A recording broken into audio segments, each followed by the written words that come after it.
இது வரைக்கும் நீ கெட்டு போனது உன் பாசத்தினால தான் கெட்டு போன. உன் பாசம் தான் உன்னை அப்படி கொண்டு போய் விட வச்சுச்சு.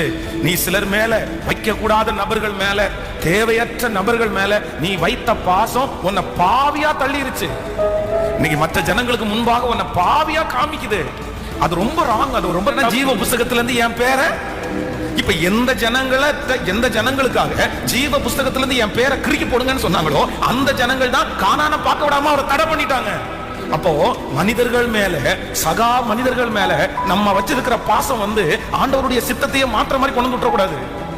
நிறைய பேருடைய பாசம் ஜபத்தை மாத்துது தெரியுமா? அது ரொம்ப கொடுமை. அவங்களுடைய முடிகள் எல்லாம் எடுக்கப்படும் போது அவன் தரையில இல்ல, பாயில இல்ல, வேதம் சொல்றது அவருடைய மடியில படுத்து கிடந்தானா. அப்போ இந்த ஃபேக் லவ் எந்த அளவுக்கு அந்த அன்பு அவனை சுருண்டு படுக்க வச்சிருச்சு பாருங்க. சில நேரத்துல நம்முடைய வாழ்க்கையில ரொம்ப கவனமா இருக்கணும். தவறான அன்பு உங்களுக்கு ஆரம்பத்துல